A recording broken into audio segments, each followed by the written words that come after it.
সিরিয়ার রাজধানী দামেস্কের শহরতলিতে সাইয়েদা জনাব শিয়া মাজারে বোমা হামলার পরিকল্পনা ব্যর্থ করে দিয়েছে দেশটির নিরাপত্তা বাহিনী।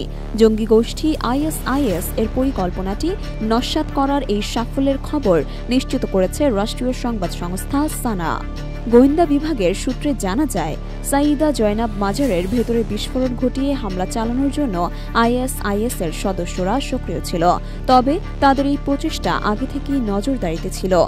পরিকল্পনাটি প্রতিহত করতে কয়েকজন আইএসআইএস সদস্যকে গ্রেপ্তার করা হয়েছে। আইএসআইএস পূর্বেও শিয়া সম্প্রদায়ের ওপর একাধিকবার হামলা চালিয়েছে। বিশেষত 2023 সালে শিয়াদের পবিত্র আশুরার ঠিক আগের দিন মাজারের বাইরে একটি মোটরসাইকেলে রাখা বিস্ফোরক ডিভাইস বিস্ফোরিত হলে 6 জন নিহত এবং অনেকে আহত হয়েছিলেন।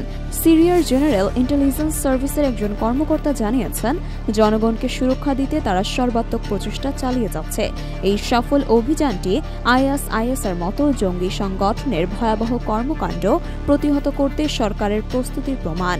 বাশার আল আসাদের নেতৃত্বাধীন সিরিয়ার সংখ্যালঘু আলাওয়াইট সম্প্রদায় সহ অন্যান্য ধর্মীয় গোষ্ঠীর সমর্থন নিয়ে এসেছে। নতুন নেতাদের পক্ষ থেকে এই ধরনের সুরক্ষা প্রচেষ্টা একটি আশ্বাস হিসেবে কাজ করবে। আসাদের শাসনামলে ইরান ও হিজবুল্লাহর সঙ্গে তার সুসম্পর্ক উল্লেখযোগ্য ছিল। আইএসআইএস সুন্নি ইসলামের একটি কট্টর ব্যাখ্যা অনুসরণ করে এবং শিয়া সম্প্রদায়কে কাফের মনে করে। এই মতাদর্শের ভিত্তিতে তারা বহুবার শিয়া তীর্থযাত্রী এবং মাজার লক্ষ্য করে হামলা চালিয়েছে। সাইয়েদা জনাব মাজারে হামলার পরিকল্পনা ভেস্তে যাওয়ায় সিরিয়ার জনগণের নিরাপত্তা ও স্থিতিশীলতা বজায় রাখার প্রচেষ্টায় বড় সাফল্য যুক্ত হল।